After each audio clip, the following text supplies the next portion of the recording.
बच्चों अगर आपने भी सीयूटी एग्जाम 2027 से रिलेटेड पॉलिटिकल साइंस की अगर बहुत सी वीडियोस देख रखी है और अभी तक आप डिसीजन नहीं ले पाए हो, तो आज की ये वीडियो आपके लिए बहुत ज्यादा खास होने वाली है, जिसके अंदर बच्चों मैं आपको बेस्ट स्ट्रेटजी बताने वाला हूं। वो चीजें जो ऑर्डिनरी नहीं है, बिल्कुल प्रैक्टिकल तरीके से यूनिक वे में, कि अगर आप इस चीज को फॉलो करते हो तो डेफिनेटली बच्चों आप देखोगे कि हाँ, पॉलिटिकल साइंस जैसे डोमेन स्पेसिफिक सब्जेक्ट में मैं हाई स्कोर इजिली लेके आ सकता हूं। बस सिंपली इस वीडियो को जरा स्टेप बाय स्टेप पूरा वॉच कीजिएगा, एग्जांपल अच्छे अच्छे दे रखे हैं आपके लिए। सबसे पहले बच्चों, वीडियो की शुरुआत करने से पहले मैं आपको अपने बारे में बता देता हूं। बच्चों मैं पॉलिटिकल साइंस का एजुकेटर हूं, मेरा नाम शाहरुख सर है। बच्चों अगर आपको किसी भी चीज में कोई डाउट लगता है, आप अपने बोर्ड एग्जाम्स की प्रिपरेशन कर रहे हो, सीयूटी एग्जाम की प्रिपरेशन कर रहे हो, किसी भी चीज से, तो आप मुझे रीच आउट कर सकते हो। बच्चों ये मेरी ईमेल आईडी है, क्योंकि वीडियो तो आप एक बार देख लोगे, लेकिन काउंटर क्वेश्चन अगर आपको पूछने होंगे तो आप कैसे पूछोगे, डायरेक्ट आप मेल कीजिएगा। चलिए अब हम फोकस करते हैं एक बार दोबारा से। जैसा कि बच्चों अक्सर ये माना जाता रहा है कि बहुत से ऐसे स्टूडेंट हैं, 90% बच्चों पॉलिटिकल साइंस को वो हिस्ट्री के पॉइंट ऑफ व्यू से पढ़ते हैं। बस करना क्या है, सिर्फ चैप्टर को रीड करना है, नोट्स बनाने हैं और रोट लर्निंग करनी है, और रिजल्ट जब देखा तो फेवर में नहीं आया, जब क्वेश्चन देखे तो वो तो माइंड से ही निकल गए। ये कैसे क्वेश्चन है? क्योंकि देखो हिस्ट्री का अपना एक अलग हो रहा है, पॉलिटिकल साइंस का अपना एक अलग हो रहा है। हर एक सब्जेक्ट को पढ़ने के अपने खुद के एक तरीके होते हैं। उसी तरीके से बच्चों जब पॉलिटिकल साइंस जैसे सब्जेक्ट की बात आती है ना, तो इसके अंदर बच्चों आपको कॉन्सेप्ट बेस्ड क्वेश्चंस ज्यादा कवर करने पड़ते हैं, जिसकी ये 4 मेजर टाइप्स रहती है। जैसे आपको किसी क्वेश्चन को एक तरीके से कनेक्ट करना पड़ता है, और पॉलिटिकल साइंस के अंदर ऐसे बहुत से टॉपिक है जो करंट अफेयर से रिलेटेड होते हैं, यहां से आपको कनेक्शन बिठाना पड़ता है, और कीवर्ड्स की अच्छे तरीके से जो आइडेंटिटी होती है, जो उसकी पहचान होती है, वो आपको कवर करनी पड़ती है। और इन सब चीजों में जो आपके लिए सबसे ज्यादा काम आता है बच्चों, वो होता है एलिमिनेशन मेथड को यूज करना। क्योंकि अगर आप इस सब्जेक्ट में इस मेथड को यूज नहीं कर पा रहे बच्चों, तब भी प्रॉब्लम है। ये इसलिए अपने बहुत ज्यादा इंपॉर्टेंट है।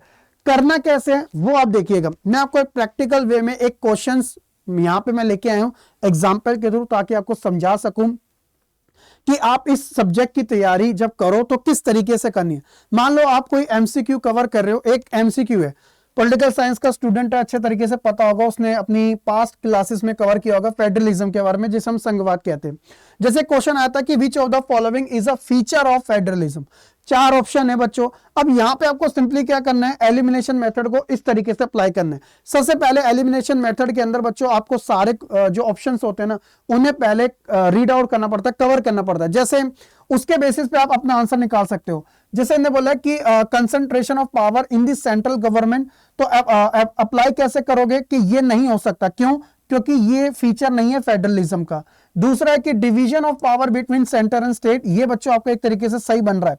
फिर आपको अदर ऑप्शन भी देखने पड़ेंगे, कहीं ये इससे मोस्ट अप्रोप्रिएट ऑप्शन तो नहीं है एक तरीके से सीओडी के अंदर। अगर ये सही बन रहा है तो सी बोलता है कि single constitution for the whole country, इसका मतलब ये नहीं है। क्यों? क्योंकि इसके अंदर बच्चों सी ऑप्शन के अंदर बताया गया कि ये फेडरलिज्म क्या है, एक तरीके से ड्यूअल पॉलिटी को फोकस करता है बच्चों। उसी तरह यूनिटरी सिस्टम ऑफ गवर्नमेंट की बात करें तो बच्चों ये एक तरीके से ऑपोजिट है।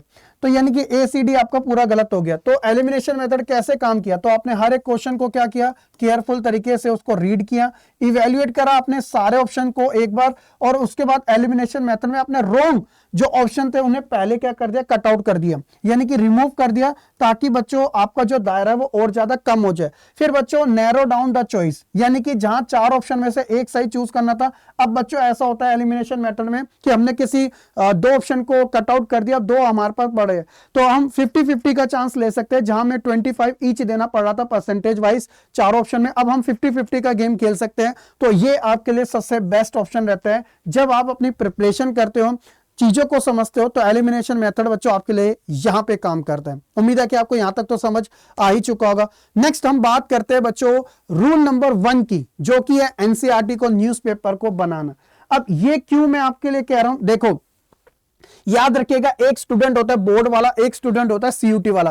देखो दोनों एग्जाम की जो अप्रोच है ना वो अलग अलग है, आप मानो या ना मानो। बेशक उसका जो बैकग्राउंड है सेम है, domain specific subject NCERT based ही पूछा जाता है, लेकिन जब बात लेवल की आते हैं ना तो दोनों बच्चों अपनी जगह अलग हो जाते हैं। सोच के देखो कि आप पूरा साल बोर्ड एग्जाम देखे हैं और वैसे ही बच्चों आपसे बोर्ड एग्जाम में पूछ लिया गया, तो इसमें क्या ही चेंजेस हुआ, क्या ही फर्क पड़ा, सीयूटी करवाने की क्या ही जरूरत थी जी, जबकि हमारे पास तो सारी चीजें नहीं जरूरत थी, क्योंकि यहाँ पे कॉन्सेप्ट बेस्ड लर्निंग को ज्यादा फोकस किया जाता है और सारा खेल एमसीक्यूज का है। और जैसे एलिमिनेशन मेथड बताया, क्योंकि देखो बोर्ड वाला बच्चा ना ज्यादातर क्या करेगा, वो सरफेस लर्निंग को ज्यादा अप्रोच करेगा, लेकिन ये जो सीयूटी वाला बच्चा है ना, वो एक तरीके से इन डेप्थ लर्निंग को ज्यादा फोकस करेगा। क्योंकि देखो क्या होता है कि बोर्ड एग्जाम में एक जो सपोर्ट देने वाली चीज होती है, वो बच्चों एमसीक्यू के साथ जो होती है वो उसका एक तरीके से थ्योरी जो कि उससे क्वेश्चन आंसर में पूछी जाती है। मेजर पोर्शन उसका क्या होता है, क्वेश्चन आंसर वाला होता है, थ्योरी बेस्ड। लेकिन यहां पे उसका सारा पोर्शन जो होता है वो एमसीक्यू बेस्ड होता है। और एमसीक्यू की टाइप्स बहुत तरीके से बनाई जा सकती है। फॉर एग्जांपल एमसीक्यू की टाइप वन लाइनर जो सरफेस क्वेश्चन होते हैं, 4 ऑप्शन दे दिए, आपने सही कर दिया। लेकिन असर्शन रीजन टाइप में क्वेश्चन आ गया, या फिर बच्चों नॉट ट्रू स्टेटमेंट में या ट्रू स्टेटमेंट बेस्ड क्वेश्चन आ गया, या क्रोनोलॉजी टर्म्स में क्वेश्चन पूछ लिया जाए, पेयरिंग टाइप में पूछ लिया जाए, या फिर बच्चों एक और ऑप्शन होता है स्टेटमेंट बेस्ड वाला, स्टेटमेंट 1 स्टेटमेंट 2 करके पूछ लिया जाए, या मल्टी ऑप्शन वाला क्वेश्चन। मतलब एमसीक्यू की बहुत सारी टाइप्स होती है और उसका स्टैंडर्ड उसी हिसाब से फिक्स किया जाता है। एक बोर्ड्स वाले स्टूडेंट्स के अकॉर्डिंग यूएसएसआर 1991 में डिक्लाइन हुआ था, लेकिन एक सीयूटी वाला स्टूडेंट बोलेगा कि यूएसएसआर 1991 में डिक्लाइन होने के बाद जो वर्ल्ड के अंदर बैलेंस ऑफ पावर था उसके अंदर चेंजेस देखने को मिला था, उसके क्या क्या रीजंस रहे थे, वो उस तक के बारे में इन डेप्थ में जाके पढ़ेगा। तो एक होता है सरफेस लर्निंग, एक होता है बच्चों इन डेप्थ लर्निंग, फर्क है। और यही फर्क बच्चों सीयूटी में आपको अव्वल दर्जे का पहुंचाएगा। इसके अलावा अगर हम बात करें बच्चों सीयूटी के डिकोडर मेथड की, ये सबसे ज्यादा हाईलाइटेड है। देखो क्या होता है कि जब आप किसी चैप्टर को पढ़ते हो ना, तो उसके अंदर 3 मेन चीज निकल के आती है। कौन कौन सी? एक होते हैं मेन कीवर्ड्स, एक होता है मेन कैरेक्टर, और एक होता है मेन इवेंट्स। सबसे पहले बच्चों हम बात करते हैं कि किसी चैप्टर के अंदर इंपॉर्टेंट है क्या। अगर मैं कोई एक चैप्टर पढ़ रहा हूं तो उसके अंदर इंपॉर्टेंट है क्या, कौन है उसके अंदर इंपॉर्टेंट, मेन कैरेक्टर। मान लो कि मैं चैप्टर नंबर 1 पढ़ रहा हूं, एंड ऑफ बायपोलैरिटी, तो उसके अंदर मेन कैरेक्टर कौन है भाई, तो उसमें मेन कैरेक्टर मुझे पता चलेंगे कि इसमें यूएसए एंड यूएसएसआर है, तो ये मेरे लिए इंपॉर्टेंट हो जाएगा। फिर बात आती है मेन इवेंट्स, किस चीज के बारे में। जैसे मैं इसी चैप्टर में बात करूंगा कि ये मेन जो इवेंट्स है वो सुपर पावर के लेकर हैं, जो कि एक तरीके से अपनी जो आइडियोलॉजी है ना उसे स्टैब्लिश करने की बात कर रहे हैं पूरे वर्ल्ड वाइड। और फिर बात आती है मेन कीवर्ड्स की। अगर कोई एक वर्ड इसके साथ जुड़ा है, कोई एक वर्ड इसके साथ जुड़ा है, जैसे बायपोलैरिटी, तो वो कोल्ड वार के साथ कनेक्ट हो गया। जैसे यूएन इंटरनेशनल ऑर्गेनाइजेशन होगी, जैसे war India China, India Pakistan किसी के साथ भी हो गया, जैसे ग्लोबलाइजेशन लिबरलाइजेशन के साथ कनेक्ट हो गया। तो आपको कीवर्ड्स को मैच करना अच्छे तरीके से आना चाहिए। ये एक सबसे अच्छा मेथड होता है बच्चों जब आप अपनी पॉलिटिकल साइंस जैसे सब्जेक्ट की प्रिपरेशन करते हो। और एक चीज याद रखना, जब आपको स्ट्रेटेजी फॉलो करनी आ रही है अच्छे तरीके से, तो हमेशा से 80-20 का रूल आपने बहुत बार हर जगह कहीं ना कहीं जरूर पढ़ रखा होगा। मेरी बात हमेशा याद रखना बच्चों, आपके ना पास जो कंटेंट होता है ना उसमें 20% कंटेंट से ही आपके 80% क्वेश्चन आ जाते हैं। देखो सीयूटी एग्जाम में मात्र कितने क्वेश्चन आते हैं बच्चों, सिर्फ 50 क्वेश्चन आते हैं। अब 50 क्वेश्चन क्या, मैं तो 100 क्वेश्चन आपको एक चैप्टर से कवर करा दूं, और सीयूटी एग्जाम के अंदर तो दोनों बुक्स मिला के सिर्फ 50 क्वेश्चन आते हैं। तो इसका मतलब क्या हुआ कि हर चैप्टर से क्वेश्चन जो होते हैं इक्वली नहीं पूछे जाते, कहीं से ज्यादा कहीं से कम। तो ऐसे में वो कौन से चैप्टर है जहां से ज्यादा क्वेश्चन आते हैं, ये कैसे हमें पता चलेगा? क्योंकि आपके पास बच्चों PYQ है, प्रीवियस ईयर क्वेश्चन पेपर से आप ट्रेंड्स को फॉलो कर सकते हो कि कौन से चैप्टर से बार बार कोई ना कोई क्वेश्चन रिपीट होता है, तो वो चैप्टर आपको डोमिनेट करने आने चाहिए। जैसे बच्चों अगर ट्रेंड्स के अकॉर्डिंग मैंने आपके लिए और काम आसान कर दिया कि जब आप अपनी स्ट्रेटेजी बनाओ तो बच्चों आप इन्हें फॉलो करो। जैसे आपने बुक 1 के अंदर end of bipolarity, contemporary, centre of power, international organisation और ग्लोबलाइजेशन उठा के देख लेना, ट्रेंड्स बच्चों भर भर के मिलेंगे। बुक 2 के अंदर challenge of nation building, one party dominance, India के एक्सटर्नल रिलेशन और रीजनल एस्पिरेशंस उठा के देख लेना, भर भर के क्वेश्चंस देखने को मिलेंगे। ये बच्चों 80-20 का रूल है, क्योंकि हर चैप्टर इक्वली नहीं पूछा जाता बच्चों, इसलिए इन चीजों का ध्यान रखिएगा। और सबसे इंपॉर्टेंट जो लास्ट पार्ट निकल के आता है, क्योंकि देखो स्ट्रेटजी फॉलो करोगे और इसके अंदर आपको चाहिए क्या, एमसीक्यू, क्योंकि सारा पेपर एमसीक्यू बेस्ड है और आपने एमसीक्यू में महारत हासिल नहीं करी तो कैसे काम चलेगा।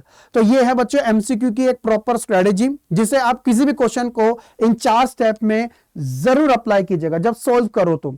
जैसे सबसे पहला जो स्टेप होता है वो होता है स्टेप 1, जिसमें ऑप्शंस की बात आती है। यानी कि बच्चों आपको क्या करना है कि क्वेश्चन नहीं पढ़ना, बल्कि पढ़ना है तो उसके ऑप्शंस पढ़ने।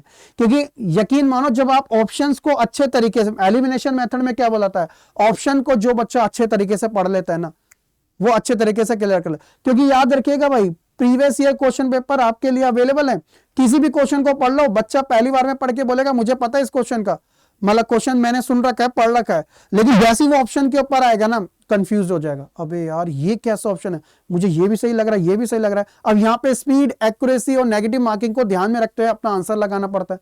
तो इतना लिमिटेड टाइम में इतनी सारी चीजें कवर करनी पड़ती है। तो इसलिए तो कहते हैं सरफेस लर्निंग नहीं, इन डेप्थ लर्निंग की जरूरत होती है। तो इसलिए आपका मेजर फोकस ऑप्शंस को रीड करने के ऊपर होना चाहिए, ना कि क्वेश्चन को बच्चों।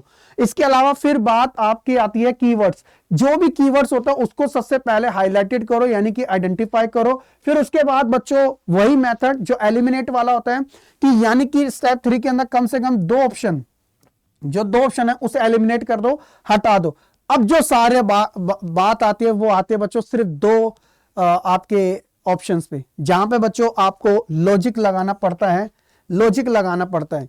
क्योंकि आपने एलिमिनेशन मेथड में आपने 50% तो कट आउट कर ही दिया, अब या तो ये सही होगा या तो ये सही होगा, और उसमें लॉजिक लगाओ रेलेवेंट तरीके से, फिर देखो बच्चों कैसे आपका वो आंसर सही नहीं होता। तो ये आपकी एक मास्टर स्ट्रेटजी है बच्चों, जो आप फॉलो कर सकते हो। इतने अलग अलग स्टेप में मैंने आपको समझाने की कोशिश करी है, एमसीक्यू से लेकर चैप्टर की अंडरस्टैंडिंग कैसे कैसे आपको कवर करनी है।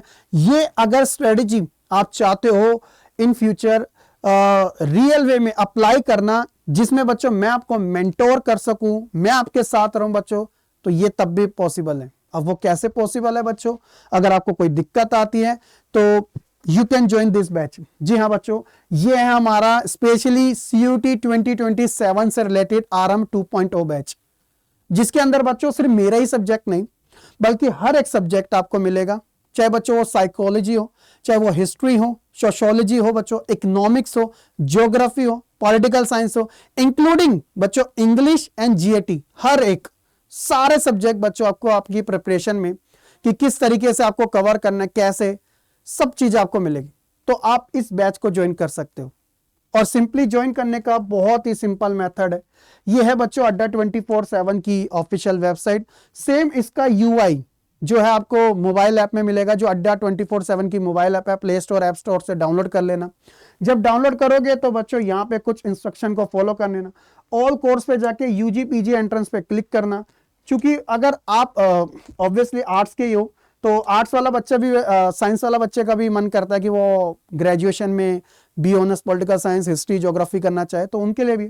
तो सिंपली बच्चों आप 11, 12 एंड CUT ह्यूमैनिटीज पे क्लिक करोगे, यहाँ पे CUT आर्ट्स वाला ऑप्शन आपको दिखेगा। ये आपके कुछ वेरियस टाइप के बैचेस आपको देखने को मिलेंगे। ये हमारा एक सिंगल बैच होता है बच्चों, जिसका प्राइस आपको अभी इतना देखने को मिल रहा है। लेकिन बच्चों आपके लिए जैसे आप क्लिक करोगे, मोर ऑफर पे जाओगे, जो भी आपका गिवन कोड होता है बच्चों उसे रिमूव करके जो टीचर फैकल्टी के कोड होते हैं आप उन्हें अप्लाई करोगे, तो टीचर को एडवांटेज रहती है कि उनके कोड से एक्स्ट्रा 3% बच्चों को मिल जाता है। जैसे मेरा कोड SRK लाइव है, तो आप मेरी ही वीडियो देख के डायरेक्ट लेते हो तो इसको अप्लाई करते हो तो ये 27 से 30% हो जाता है। और इसके अंदर भी 1% एड ऑन हो जाता है जब आप बच्चों हमारी अड्डा 24/7 की ऐप को डाउनलोड करके वहां पे कॉइन भी ऑप्शन आते हैं यूज करने का, तो और रिड्यूस हो जाता है प्राइस। अभी फिलहाल बच्चों जो आपका प्राइस है वो 6,711 रुपीज के आसपास है। तो आप यहां से भी इसको आराम से बाय कर सकते हो। इसके अलावा बच्चों आपके पास ऑप्शन और भी रहते हैं। ये हमारा सिंगल बैच है। इसके अलावा बच्चों इसी सेम ऑप्शन पे जाके यहाँ पर आपको महापैक भी देखने को मिलता है।